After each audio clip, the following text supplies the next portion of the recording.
eagles, and also I made to the park and inside cruise. So I made quite a few trips to Alaska. And when I put this program together, I thought I'd put it together about a lot of general stuff on brown bears, about how maybe a camera club can organize their own trip to go to photograph the brown bears. And also, obviously, I included a lot of stuff here for our recent trip, which we did actually last June. The Minnesota Nature Photography Club did that. So one of my goals on this trip was really to try to get a lot of environmental images of the brown bear. I got a lot of close-ups, so that was one of my personal goals that we did onto it. Okay, so why is it not clicking? Okay, there we go.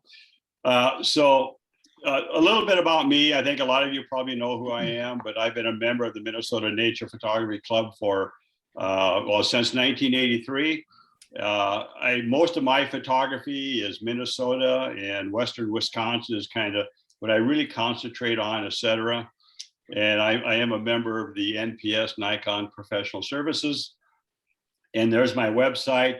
I also got my email there. So if anybody's interested on comments about the program, or maybe you got a question that didn't get answered tonight, feel free just to email me.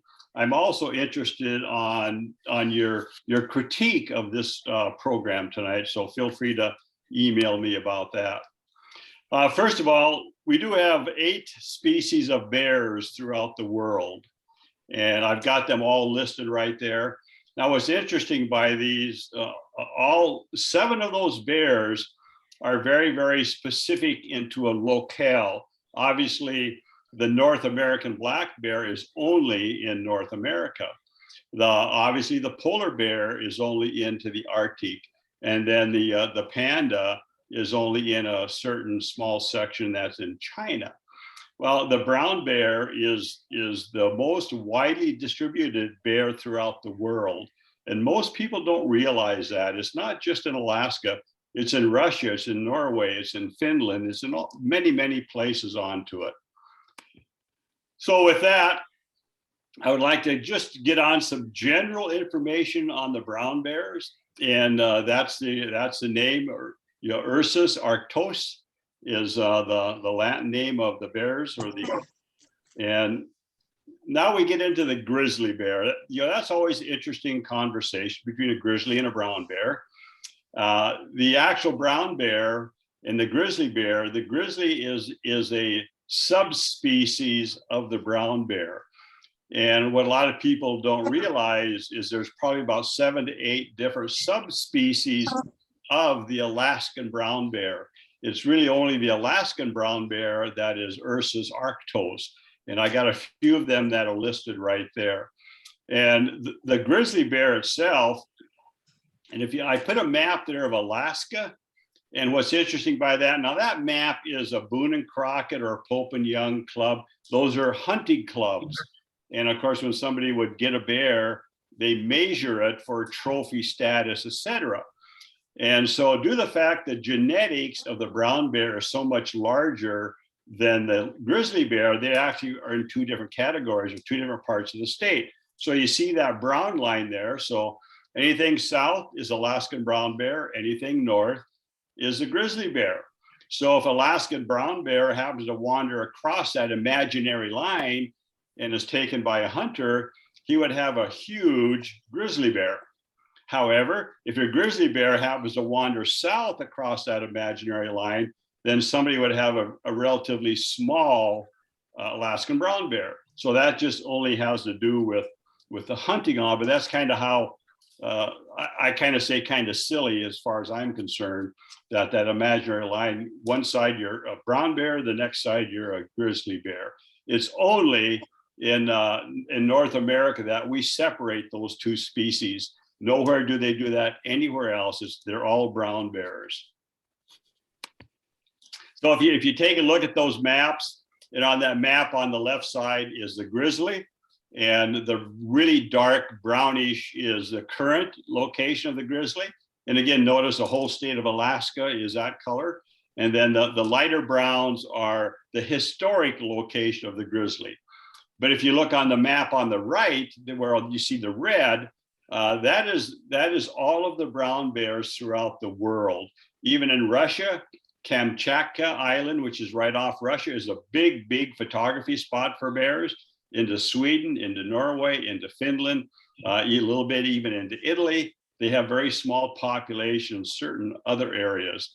Then the map I have below is the Lewis and Clark Trail. Now, again, I have always heard, always read that the term grizzly bear actually came from Lewis and Clark. They kept seeing a grizzled white bear on the prairie. And they saw those bears in North Dakota, South Dakota, Eastern Montana. So they had a pretty wide distribution back into those days. So here now is just a picture of a brown bear or grizzly bear. And a couple things I'd like to point out to you is they have a massive body weight. I mean, compared to like our black bear, just a massive body weight.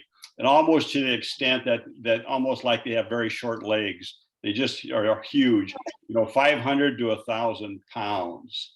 The other telltale that you have is that hump. And that hump is nothing but muscle. And, a lot of bears dig, but grizzly bears and brown bears, they dig a lot. They dig for marmots, they dig for clams, they dig for roots, they dig out their for hibernation.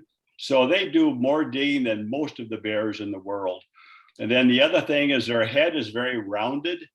And then they have also huge claws, those 4 to 6 inch claws. And the North American black bear is much less than half of that you would see on that. They're omnivores. They eat both plants and meat. And of course, I realize carrion is meat, but they also eat a lot of carrion. And carrion is a big part of their diet right out of hibernation. A winter kill of deer, elk, moose, etc. is a big part of their diet. But also for the majority of the summer, spring and summer, they eat a lot of plants, grasses, and roots, and a lot of that type of stuff that they eat. And then, of course, the brown bear, the Alaskan brown bear, the biggie is during the salmon run. And the salmon run really is only about a 6-week time frame. And so anytime before that, most of their diet is plants. And even after that, they also go into a lot of plant. They will hunt down and kill like moose calves and things like that, but they still eat a lot of plant material. A lot of people aren't aware how much plants they eat. And here's a good picture of the Lupine Roots. And when we're in June at Lake Clark National Park, and we saw all of these fields were just really tore up. And we asked our guide at that time, Belle was her name, and she said, well, those are bears, when they come out of hibernation, one of the first things they do, they dig up all the lupine roots. So it's interesting, that's well before the flowers are coming out. So they know those lupine roots just where they're at. And almost every time where we saw all these flowers of lupine, because we're there, towards the 3rd week of June, you could see where the bears were actually down there digging up some of the roots onto it. So that was a big part of their diet when they first came out of hibernation. Aging the bears is really difficult. Any bear, whether it be our black bear or it be these Alaskan brown bears or grizzly bears. Now, granted, if you go to Vince Schutte, they'll mention a bear and they'll say that, that bear is 10 years old, that bear is 20 years old, etc. Well, the only reason they do that, because that same bear has coming back year after year after year. So, they can keep track.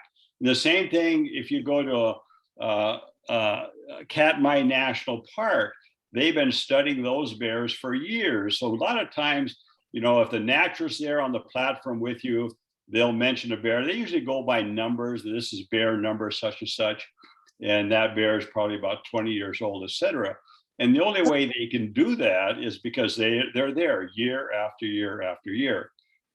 Very easy to kind of guess a bear's age from about 2.5 to 4.5. After that, it's very, very difficult. And the bear in the upper left is a 2.5-year-old. And one of the ways to tell a young bear is to look how big their heads are to their body. So when you get a young bear that has like a oversized head and a small body, you got a very young bear. You got probably I'm going to say 2.5, 3.5, maybe a 4.5. If you look at the bear down below, well, that's a sow. And you really can't really know what age she is. If I had to take a guess, I'd say anywhere from 7 to 10, but that's just a total wild guess. And then the other bear in the bottom right is a big male. Again, I'm not sure how old this male is. It's just be a wild guess. Now the males also, when they're young, they're immature males, they're all legs. In the upper left-hand side there, you'll see more of a silhouette, but that's a male, probably 4.5 years old. And he thought he was good enough to start breeding, and we saw him try to breed a couple of times on it, but I think he just was having fun. I don't think anything happened, but they're all legs. That's very common of a young male.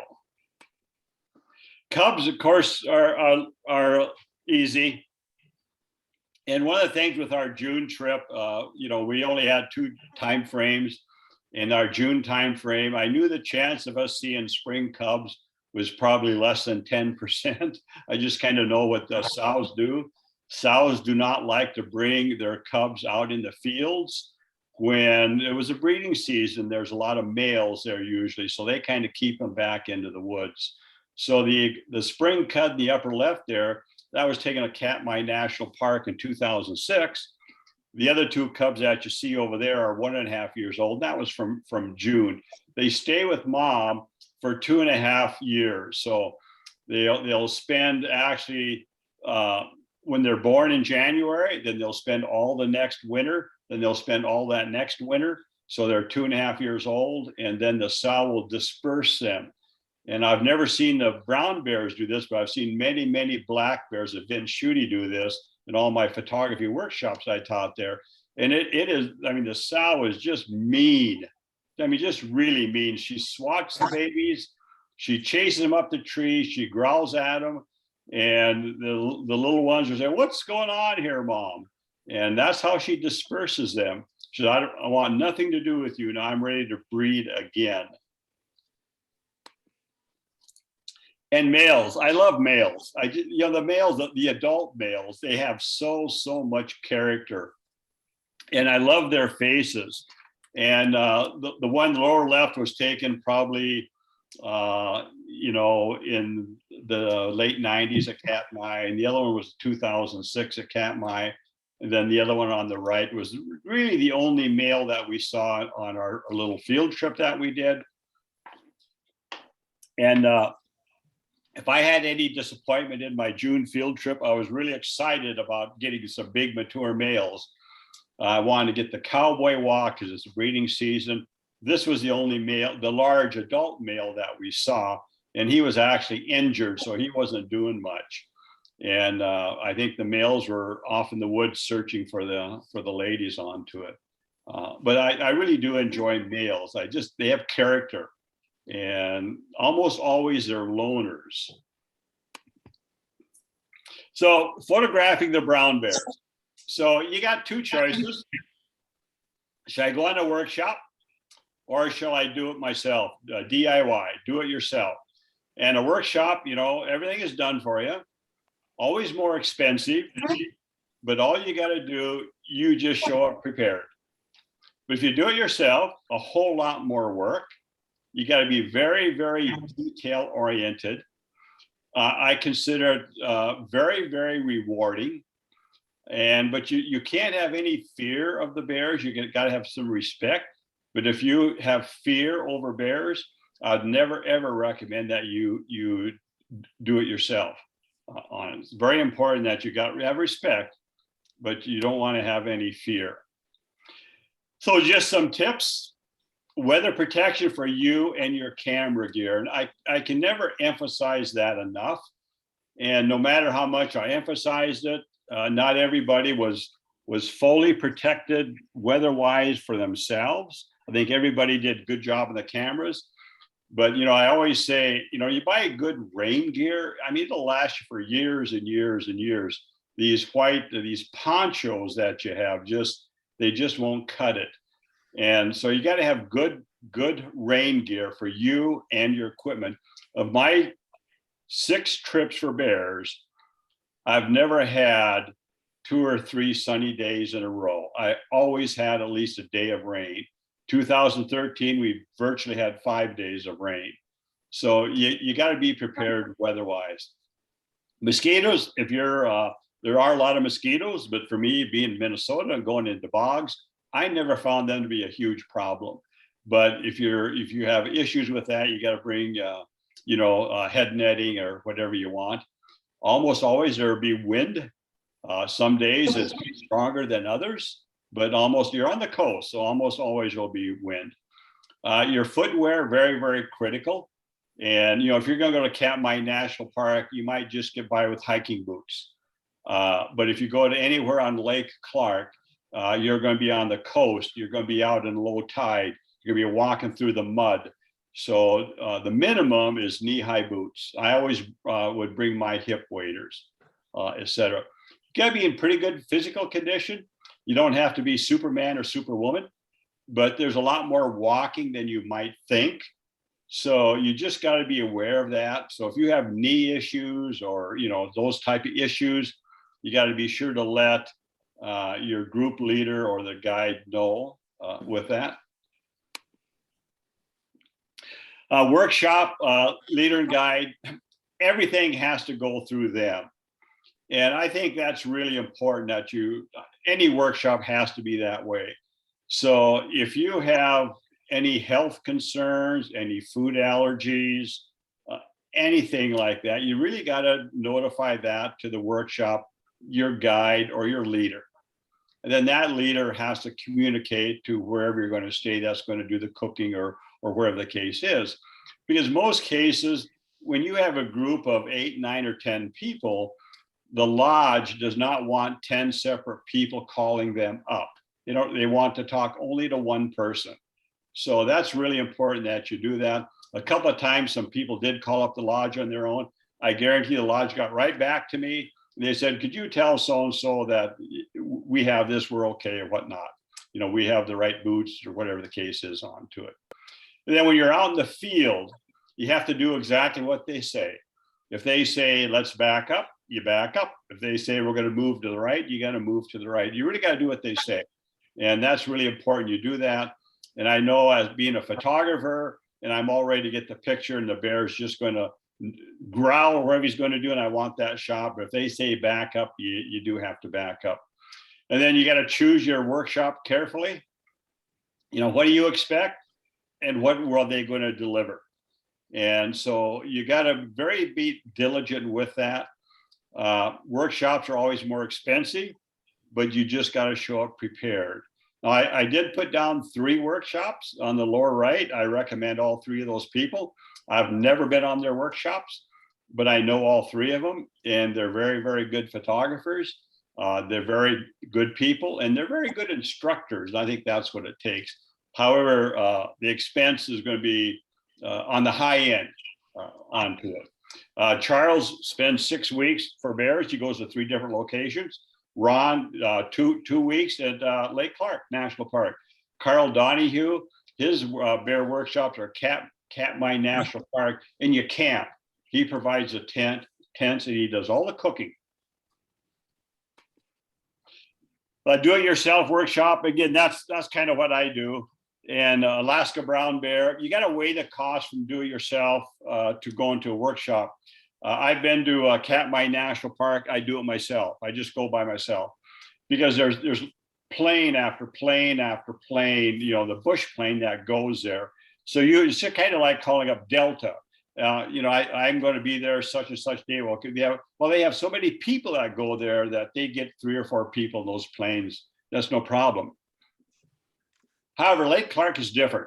The planes go there only for the workshop. So if you call, yeah, I have to be at a homestead lodge on such and such a date, and they have one bed for you. Well, it may cost you $1,500 by yourself to go round trip. It's that expensive. So in that case, you're probably better off to do a workshop. That's the only workshop I've been on, was at Lake Clark in 2013, for that exact reason. I could not afford to have a plane take me there on my own. It just was way out of my price. So I went on a workshop, and it turned out to be very good. Organize your own camera club field trip. And that's kind of what I did. And I'll give you how that story about it itself. You got to have one person as the group leader, and that one person does all the communication to the lodge, to the charter service for the airline, etc. He's really control of everything onto that.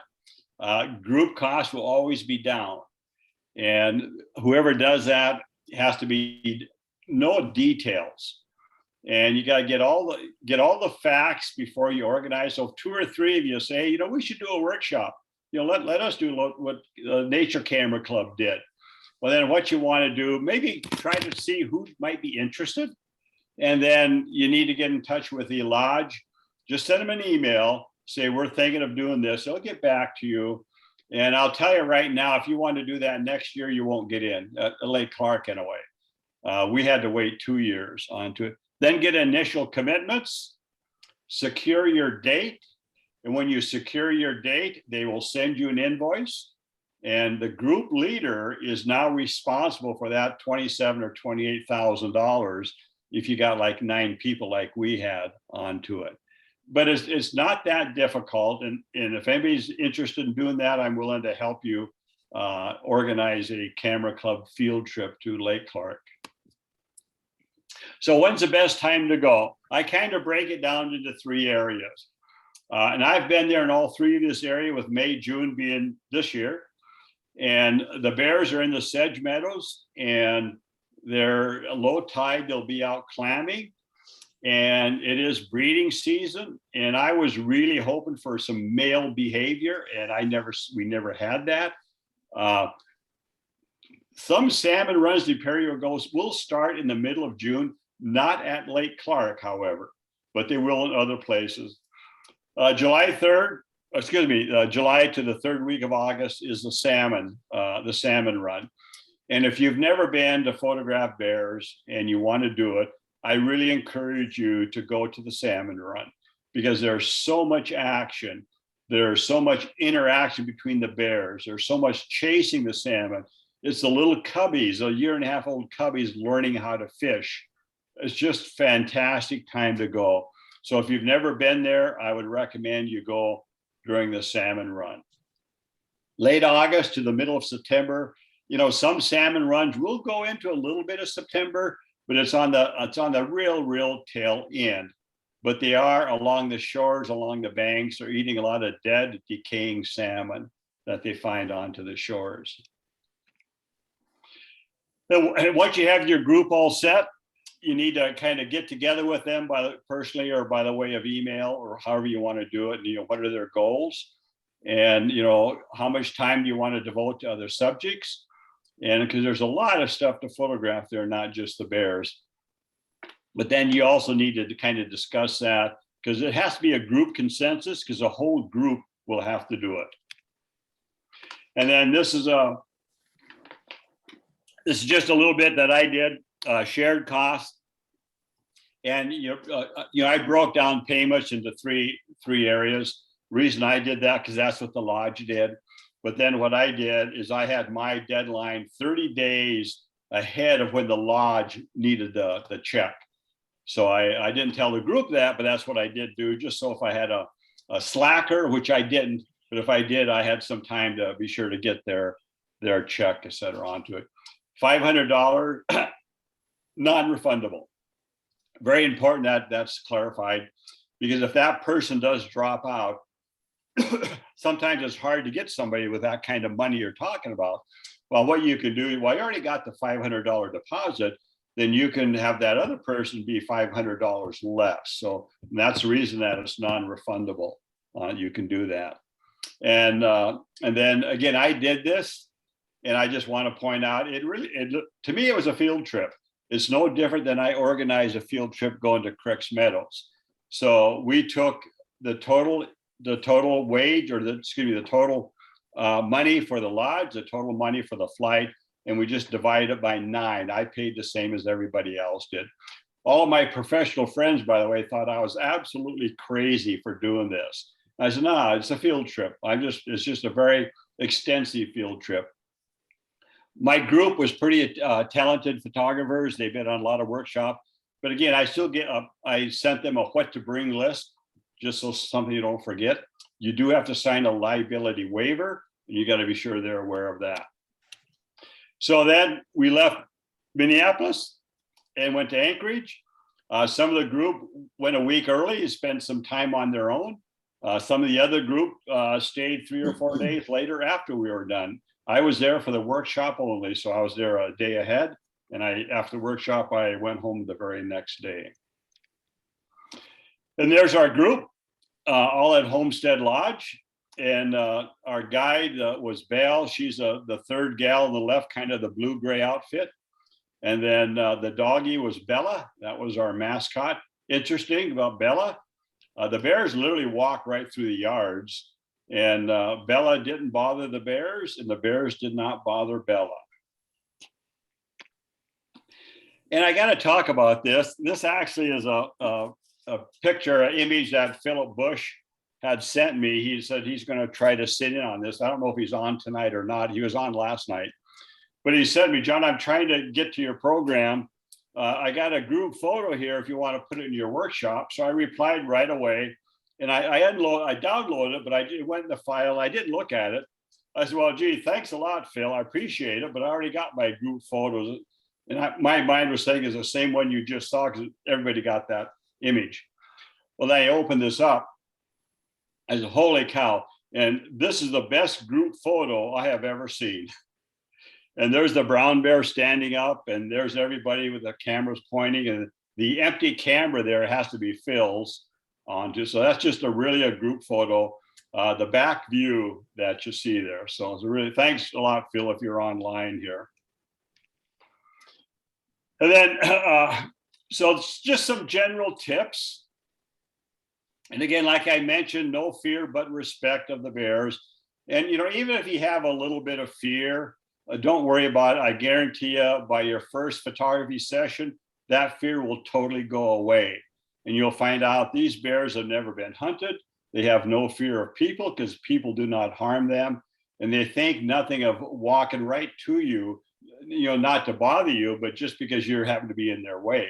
So they own the turf. You just kind of back up and move out of the way. And so we'll go. Now, Katmai National Park is a little different. It's not the bears, it's the people. You get a lot of stupid people at Katmai National Park. And I have seen the bears being agitated by people. And mouth popping is really an aggressive sign. I've actually seen that, people using their cell phones and point and shoot cameras to get a close-up of a bear. And the National Park Service really try to monitor that.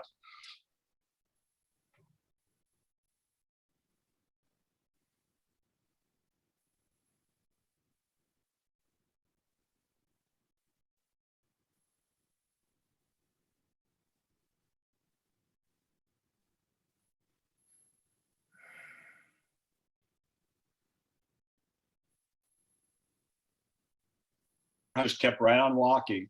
The bear down below there, down there was blocking our ATV trail, and we lost an hour, about an hour. We were late for lunch, etc. So, if those unexpected things come, you just kind of take it easy and back up, and they'll just walk right by you. 2 cameras are absolutely necessary, especially if you have like a fixed lens, 500 or 600 millimeter. You definitely have to have a mid-range zoom, 70 to 30, 80 to 40. And I would say I probably use my at this Lake Clark, I use my 80 to 40 a whole lot more than I did my 200 to 500. Katmai National Park would be a little bit different, but Lake Clark, 80 to 400 was my most used camera onto it. And if you go during the Salmon Run, you absolutely have to always have a high shutter speed because action happens immediately and quickly with no warning. They're standing there in the water, look, and all of a sudden they see a salmon and they just charge. And so you just got to kind of be aware of that. So if you're there for the Salmon Run, I always tell people, always be aware of your shutter speed if you want to stop the bear in action. You know, if you want to do motion blur or something, then that's a little bit different onto it. So for me, my camera setup, I use mine on manual exposure, and then I do use auto ISO. Then I use exposure compensation, exposure value, you know, to plus or minus, depending on what I'm going to do. I'm a real big person, I call it practice shoot. An example on the picture on the lower left is we saw that bear walk on, and so I actually just shot, you know, the lake, the ocean shore, the low tide area in the clouds before he even got there. So I knew exactly how to expose. And I think I probably shot this maybe plus a third, maybe plus 2/3, something like that. Most of the bears, like when we were there with the green grass, is pretty close to EV0. But then the other one down below, due to the fact I knew it was going to be a silhouette, I probably shot that at -1 onto it. So how you set your camera obviously is going to vary almost from picture to picture, et cetera. But on neutral settings, the bears, most cases are pretty close to neutral, but there are some white bears there. But usually EV0 to maybe a little bit -1/3 almost always works perfectly. Definitely have a way to back up images. So you can shoot just a lot. In that 5 days, I shot almost 6,000 images, you know, on bears and eagles and a few landscapes and whatnot. And again, on light colored bears, any amount of light, it's very, very easy to blow out some of the fur. So a lot of times on this bear, beautiful sow, is I had a tendency to shoot a little bit negative because you see on that, well, as we're looking at the picture, the right side of her actual left side, the sun was over there, even though it was cloudy, but it was so bright. And if you're not careful, you're going to blow that out. And then also these light colored bears get a lot of rim lighting, you know, around the ears, around the legs, around the humps, etc. So I never want to blow that out. So a lot of times I wind up shooting those bears on the negative side, so I don't do that. Because I always know the shadow sides I can always bring back in post-processing. But if you blow out the highlights or you blew out the white fur, it's gone forever. So I'd rather go a little bit to the negative and make the shadows a little bit darker because I know I can bring those shadows back. But if I blow out a highlight, I can't bring that back. So, you know, I've been to 3 places. So I'm going to kind of talk about the first 3 places. Mcniel River State Bear Sanctuary. That was one of my very first places I went. And I went there in June. You know, I'm going to guess maybe 89, maybe 1990. I don't remember for sure what it was. And it's a float plane flight in, and it's camping. And you could, in those days, you could camp for 7 days. But your permit now is only for 4 days. And I never had a permit in June. And so, but I went on standby. In the 7 days I was there, I was able to get out, I think, 5 days. And the picture you see there was taken then, and that was probably with Fuji Chrome 100. There's actually 2 little cubs behind that sow onto it. So Mcniel is still in business. They still do it. It's gotten very, very expensive. They get about 2,500 to 5,000 applicants. for 185 spots during the course of the summer. So the chance of getting drawn is pretty small, but they do put you on a priority system every year you try. So you go up the level, so to speak. And after I went in June, I think for 5 straight years, I kept trying to get in. I never did. I just gave up on them, onto it. So I don't go, I haven't even put in for them for probably 25 years now. Katmai National Park at Brook Falls. If you want the most inexpensive place to go to see brown bears, no question, Katmai National Park is a place to go. Very easy to do this by yourself. If you want to camp, it's very reasonable. However, you do have to reserve a camping spot. And so I'm willing to bet it could be full right now. So they really fill up quickly now. So, but it's very easy to do. And they give you a 7-day camping permit. And when I did it, the camping permit was $8 a day. And that was 2006. That was the last time I was at Katmai National Park. I have no idea what it is now, but it's really an easy place to see the bears. You got 3 platforms there. They got the Falls platform, the Riffles platform, and then the Lower River platform. When I went there the first time, they just had the one Falls platform. And the picture in the lower right, are you ready for this? Was taken with Kodachrome 64 in 1988. And of course, everybody wants to get the salmon jumping in the mouth. That was as close as I got.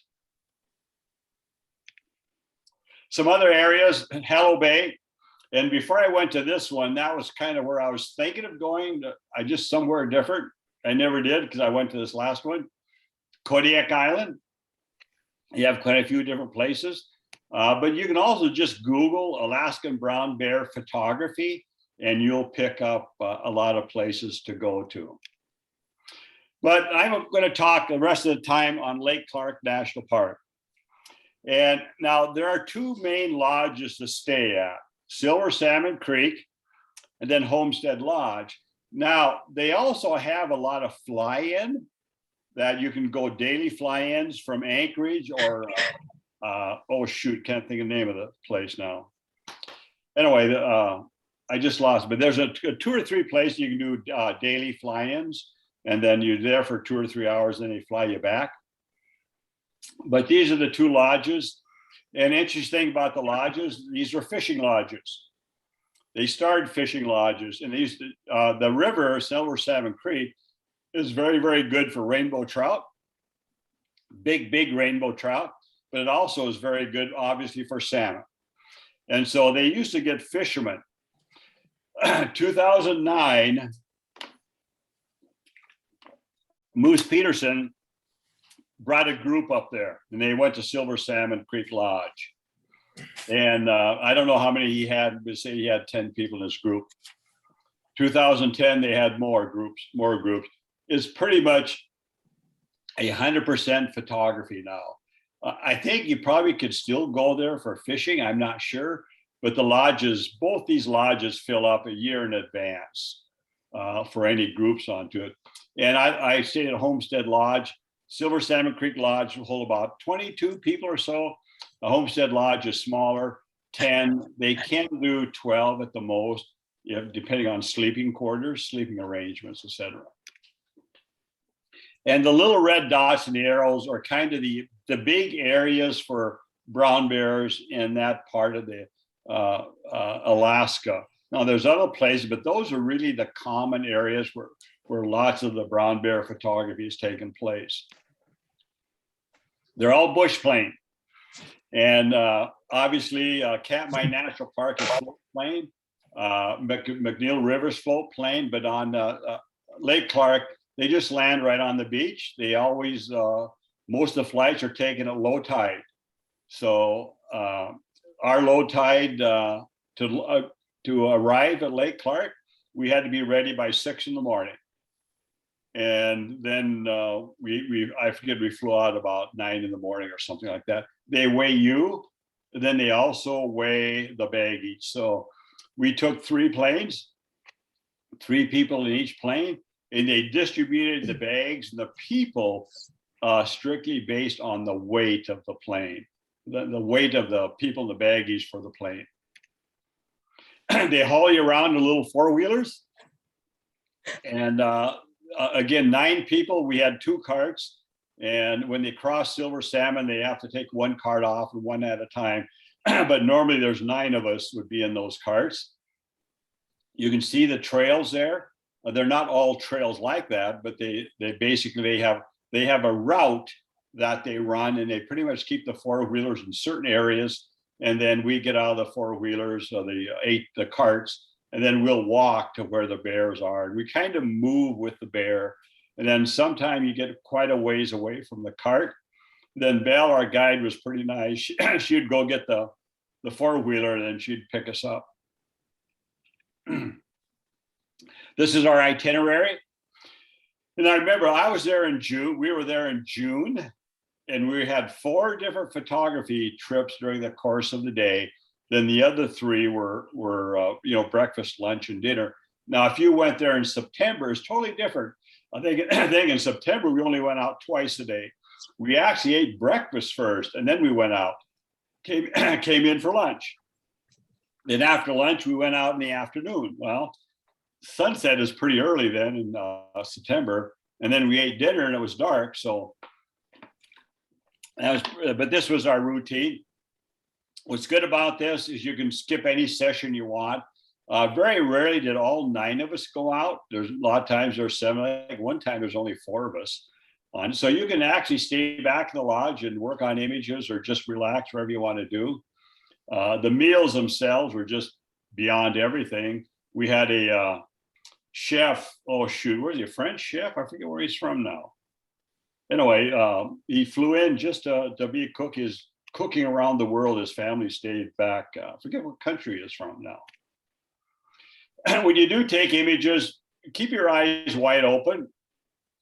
You know, I like to do a lot of things, and of course, I love footprints. I love tracks. And then I happened to see the one on the left. I said, "Stop the cart," and I wanted to take that picture.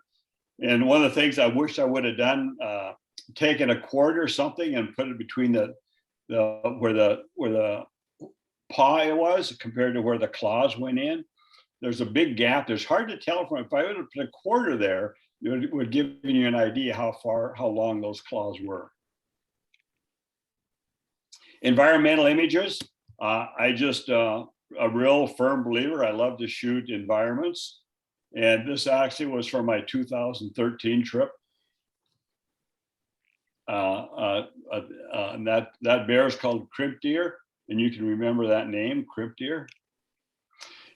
We also, as a group, we had such nice weather. We had lupines, we had blue flag. The flowers were really at peak. And a lot of people, we had, had rained, misty rain, and then there was no wind. And they say, instead of photographing the bears, let's do some botanical. And I was all for that. So we did. We spent a good share of one of our times of photographing bears, doing some botanical and landscape type photography. But again, it has to be a group consensus. Then we went, Silver Salmon Creek has 2 charter boats, and they usually use it for their own guests, for puffins. And but they had an opening, and they called up the homestead, "Hey, anybody in your group want to go after puffins?" And we did. Everybody went. Extra charge, of course, but there's both horned and tufted puffins. And it was, I forget, we spent about an hour and 10 minutes in the boat photographing the puffins in the water. And then he let us in on the island, and we had to stay in that sandbar area. But we got pictures of the puffins on the rocks flying in, flying out, etc. So it was a good time. Landscape. I could have used one of my whole sessions in the morning or evening for landscapes. I love landscapes, but I didn't even say anything because I knew it's bear time, so we spent a lot of time in the bears. Mid-June to July, again, sedge meadows and digging for clams. And again, that's one behavior I never had with the bears, was digging for clams. So that was kind of good for me to get that. The second week, it is salmon time. The salmon run has started. And the salmon run, I don't think is as big as it would be at Katmai National Park. But there still is enough salmon there that there's usually a group of 8 to 10 bears on the salmons, from what I've always been told. Compared to Katmai, I mean, there could be 25 or 30 bears right in that immediate area to the lodge. So it's not quite as big, but believe me, there's plenty of action there for you to do. And then this is crimped deer. This is 2013, very early September. And you can tell crimped deer because if you look at his ear on the right, which would be actually his left, is it had a little crimped in. So he had a popular, as a sow, I should say, so it's a she. She was called crimped deer. There's crimped deer again. And this, with the September, is the very tail end of the salmon run. Most of the bears were gone. They were back in the woods, maybe working their way. But this bear here, plus a juvenile bear, was really the ones that were doing the fishing. These are all crimped deer again, and constantly chasing salmon, standing up, looking in the water. And when he would see the fins or a splash of a salmon, I mean, he would just take off charging onto. So this is where it's really important to watch your shutter speed. Minimum 800th of a second. And obviously, if you go 1,000, 1250 will stop any action of the bear that you want onto it. Crimped deer again. And again, standing up on several different times, trying to look for salmon. And there's crimped deer again. Now, if you're not getting the picture, when I was there in 2013, he was our model. Crimped deer, or she, I should say, is a sow. She was really the only bear that we saw every day. And we had a juvenile. We did see one sow cub we spent about an hour with, but crimped deer was there every day. The majority of my pictures from that year was 2013, was of this particular bear right here. And then there he was again. We had very little sunlight, but we did have about 3 hours one day. We had literally 5 days of rain. One day it rained so hard we couldn't even get outside. It was an all-day rain. Now, you remember that one picture I said, keep track, the one that was 10 feet away from me, I said I used my 80 to 40. This is a picture right before that. And I was using my 500 at the time. And then he just kept walking, kept right at us. And then he just kind of made a right-hand turn. And he was so close to us, I grabbed my 80 to 400. And that's where I got the rim lighting as he walked by on us. And this is in the sedge meadows. And this was right in front of the lodge. We actually were standing on what's an airport runway that he has there, taking pictures of crimped deer again. And there he is, taking a break from his heavy duty fishing. Commonly, when they're riding where the salmon are, they will stay right around the beach a lot. And then what they do is they dig out a day bed, and then they just dig there. Then they just chill out, and then they'll go back down to the creek or on the salt flats to look for salmon. Then when I left Clark in 2013, I absolutely knew I wanted to go back. I just loved that place. I love the scenery, and I love the environment of it, even though we really only saw 2 or 3 separate bears. And that was early September. And so then as if anybody in our camera club, you heard my story here, but it really started, I wanted to go back, but I never pulled the trigger, so to speak. It's not cheap. And last 2019, one of the gals from the camera club, Diana, our president at the time, she was going to go to Vince Schutte to photograph the bears, and I used to teach workshops there. And so she and Marianne had met for coffee, and so we chatted about Vince Schutte. Then we just had general discussion. We started, I've been to Alaska 5 times to photograph the brown bears. She made the comment, "Hey, John, you should work out a field trip for the camera club to Alaska." And I kind of blew it off. But 2, 3, 4 days, I said, I always wanted to go back. So what I did is I emailed the lodge and I said, I'm thinking of some trips, what do you charge? I kind of got some prices. And then I went back to Diane. I said, let's do it. So we got some people interested. And then I got the cost. We got like 6 or 7 people interested. So I had them invoice. I figured we'd get easily, because a group size is minimum 9 to 10. And then we got our group and away we went on it. So this now is this year. This was June 19th to the 24th. And we're now at Homestead Lodge at Lake Clark National Park. And a couple things, the reason we had 2 days to choose from, the June 19 to 24. Then we also had the first week of September, right after Labor Day. And I didn't choose that time. I didn't recommend that time, I should say, because when I was there, we really only had 1 or 2 bears. And the Salmon Run was virtually done. And so I was a little bit concerned about that. And so I recommend that we go in June. And my only disappointment is you didn't have a lot of bear action like I was used to. They were pretty lackadaisical when they were in the meadows. However, the windy days we had, no critter ever likes wind. And wind makes them very, very nervous. It takes away one of their senses, hearing. And then a tree branch cracks or something like that. And they just take off running. So we did get a few action shots because of the wind. Same thing with standing bears, and on the Salmon Run, they're always standing looking for salmon, but on the sedge meadows, they're not. However, if they hear something, they'll stand up to look. Maybe there's another bear coming, maybe there's an ATV, or maybe it's a wind that just cracked a tree branch or something. And that's the case with these 3 cases. They just heard something, so they stand up to take a look. And then the cubs interacting with mom. And again, all the cubs we saw were 1.5-year-old cubs. We did get 2 different nursing situations. There's one in the lower left. Then we had another one up there.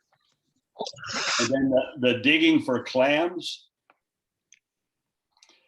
And then on the bears, getting in tight and in close is really easy to do at Lake Clark, again, especially with the bigger glass. But I think these are my 200 to 500.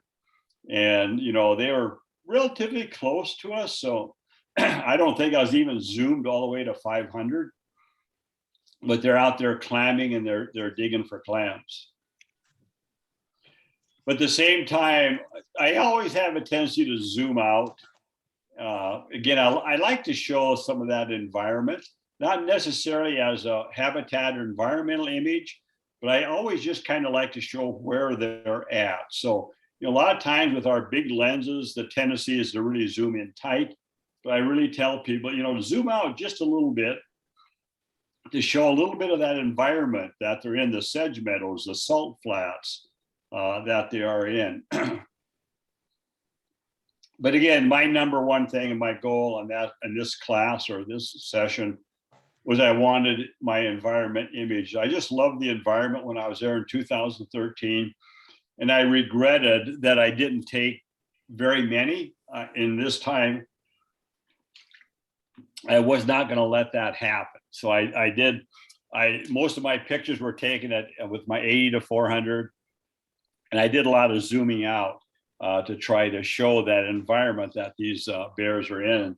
I always like to also point out on that lower left, that picture right there, and putting images in a camera club meeting or a camera club competition, etc. And sometimes a judge might say something like, "Well, that bear's not doing anything." Well, he really is, or she really is. It is sniffing for clams. they walk around on those salt in the low tide during those salt flats, and they got their nose just right above the salt flats, and they're sniffing out clams. And so when they come across a clam bed, they know that, then they just start digging right there. Now, compared to the bears on top, you know, they're just walking. But the bear down below there is literally clamming. It's just trying to find a clam bed. So it really is doing something. And again, just some more environmental images. And again, you can see the sow in the upper left now has got his nose right down there. And then again, that's a big male, was going back into the forest. And I just zoomed out to get that male there. And I was hoping for a better reflection, but I didn't quite get it. Then that's the same male, just kind of chilling out in the sedge meadow. And there's a little creek behind there. I kind of like that creek. Then kind of just to wrap this up a little bit, I also have to talk about just a little bit of photography.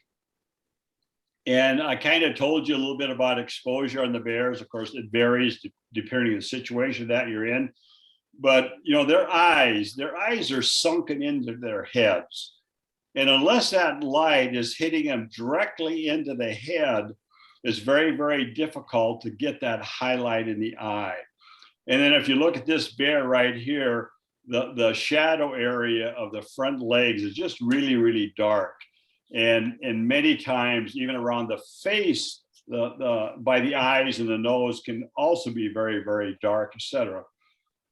So it's really important to do some post-processing when you're going to take one of these images, if you're going to put it in your camera tub or whatever you're going to do. So this is the same bear. And this now is with my post-processing.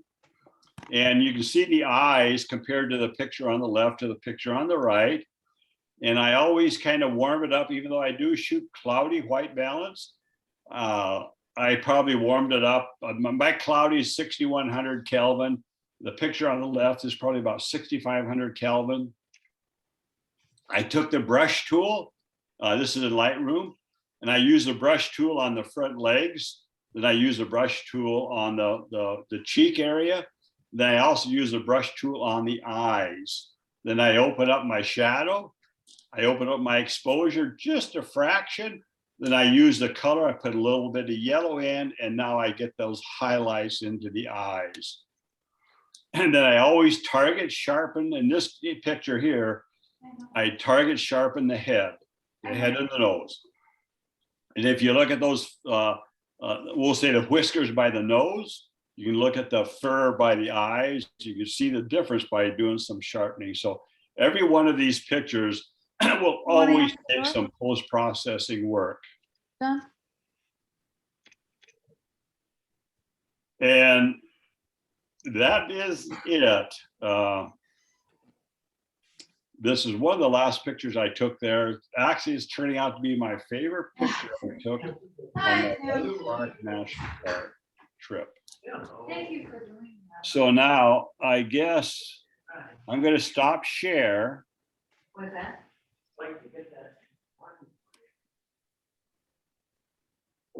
And Hubert, are you there? Yeah, I'm here.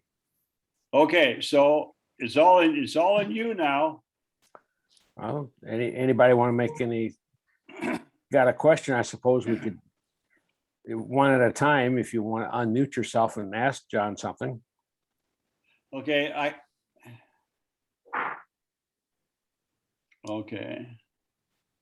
Most everybody's mute except for Mary Johnson and Mick and Joe. No questions, I guess. I assume, is Jill still on here? I don't see her.